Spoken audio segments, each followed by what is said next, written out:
Lalu Yosua memanggil orang Ruben, orang Gad, dan suku Manasye yang setengah itu, dan berkata kepada mereka, "Kamu telah memelihara segala yang diperintahkan kepadamu oleh Musa, hamba Tuhan itu, dan telah mendengarkan perkataanku dalam segala yang kuperintahkan kepadamu. Kamu tidak meninggalkan saudara-saudaramu selama waktu ini sampai sekarang, tetapi kamu setia memelihara perintah Tuhan Allahmu kepadamu. Tetapi sekarang Tuhan Allahmu telah mengaruniakan keamanan kepada saudara-saudaramu, seperti yang dijanjikannya kepada mereka. Oleh sebab itu, pulanglah ke kemahmu, ke tanah milikmu, yang telah diberikan kepadamu oleh Musa, hamba Tuhan itu, di seberang Yordan.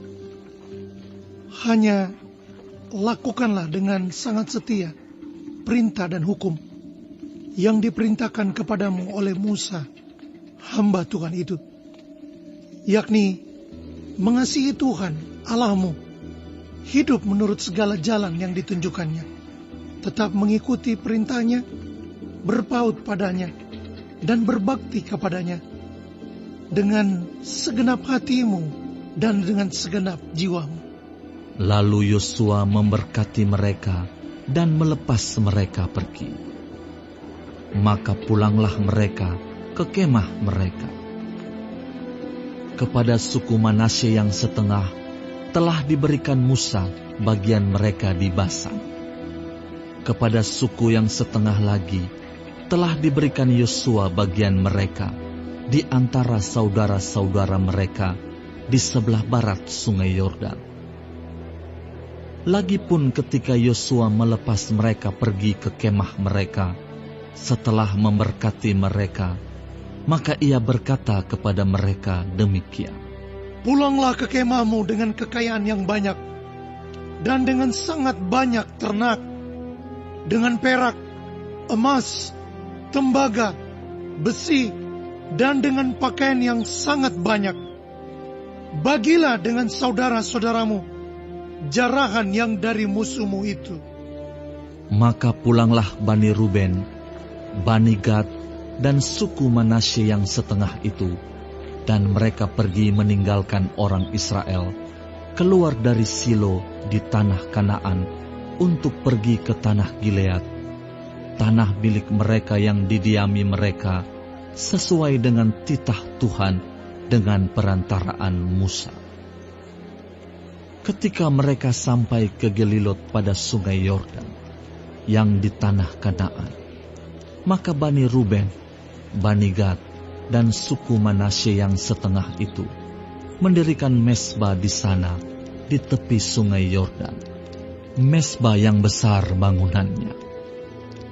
Lalu terdengarlah oleh orang Israel itu cakap orang, "Telah didirikan mezbah oleh Bani Ruben, Bani Gad, dan suku Manasye yang setengah itu. Mezbah menghadap ke tanah Kanaan, di Gelilot pada sungai Yordan, di sebelah wilayah orang Israel." Ketika hal itu terdengar oleh orang Israel, berkumpullah segenap umat Israel di Silo untuk maju memerangi mereka. Kemudian orang Israel mengutus kepada Bani Ruben, kepada Bani Gad, dan kepada suku Manasye yang setengah itu ke tanah Gilead, Imam Pinehas bin Eleazar, dan bersama-sama dengan dia 10 pemimpin, yakni seorang pemimpin kaum keluarga sebagai wakil tiap-tiap suku Israel. Masing-masing mereka itu kepala kaum keluarganya di antara kaum-kaum orang Israel. Setelah mereka sampai kepada Bani Ruben, kepada Bani Gad, dan kepada suku Manasye yang setengah itu di tanah Gilead, berkatalah mereka kepada orang-orang itu demikian, "Beginilah kata segenap umat Tuhan. Apa macam perbuatanmu yang tidak setia ini terhadap Allah Israel, dengan sekarang berbalik daripada Tuhan dan mendirikan mezbah bagimu, dengan demikian memberontak terhadap Tuhan pada hari ini. Belum cukupkah bagi kita noda yang di Peor itu? yang daripadanya kita belum mentahirkan diri sampai hari ini, dan yang menyebabkan umat Tuhan kena tulah. Sehingga kamu berbalik pula sekarang ini membelakangi Tuhan. Jika kamu hari ini memberontak terhadap Tuhan, maka besok Ia akan murka kepada segenap umat Israel. Akan tetapi jika sekiranya tanah milikmu itu najis, marilah menyeberang ke tanah milik Tuhan, tempat kedudukan kemah suci Tuhan, dan menetaplah di tengah-tengah kami. Tetapi janganlah memberontak terhadap Tuhan, dan janganlah memberontak terhadap kami, dengan mendirikan mezbah bagimu sendiri, selain dari mezbah Tuhan Allah kita.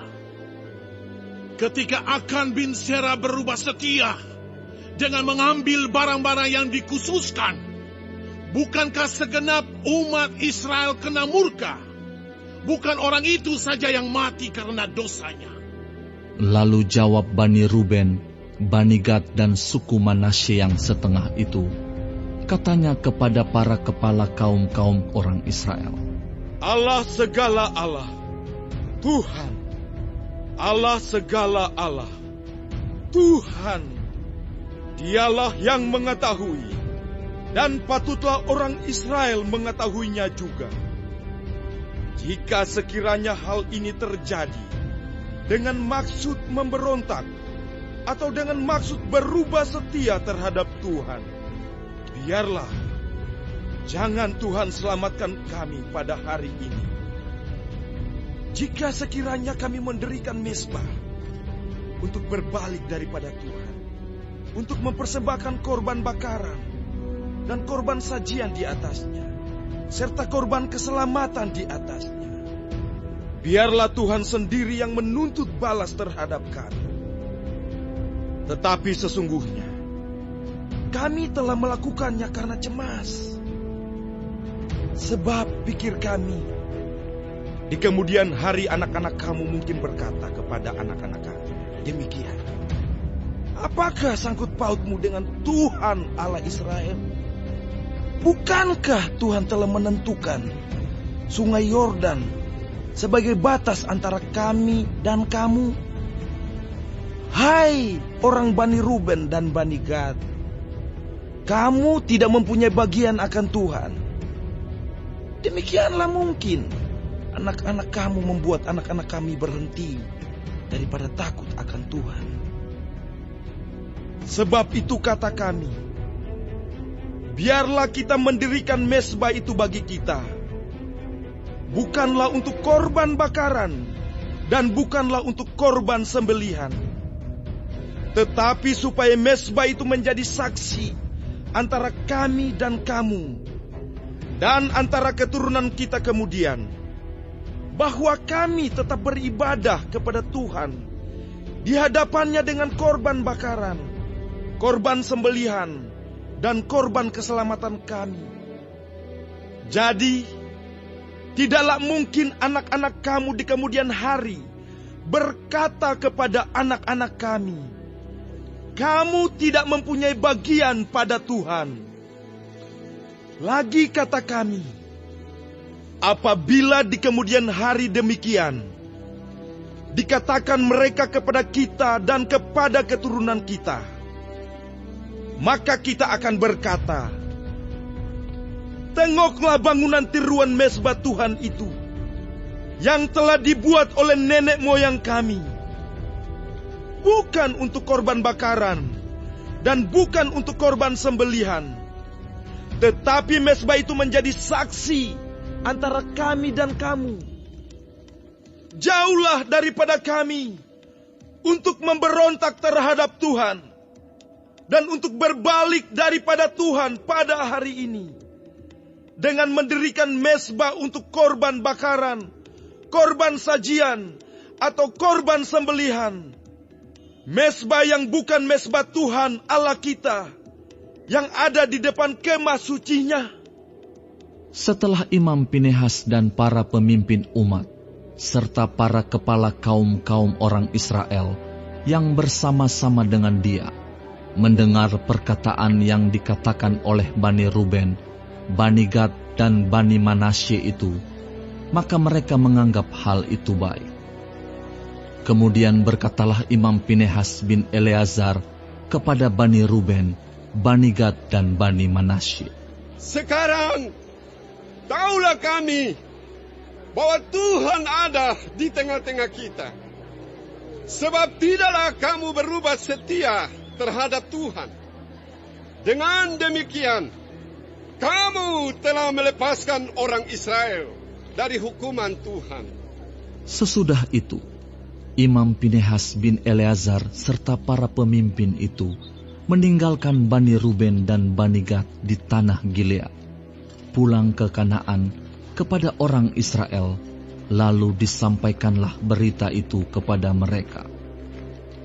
Hal itu dipandang baik oleh orang Israel, sehingga orang Israel memuji Allah dan tidak lagi berkata hendak maju memerangi mereka untuk memusnahkan negeri yang didiami Bani Ruben dan Bani Gad itu. Dan Bani Ruben dan Bani Gad menamai mezbah itu saksi, karena inilah saksi antara kita bahwa Tuhan itulah Allah.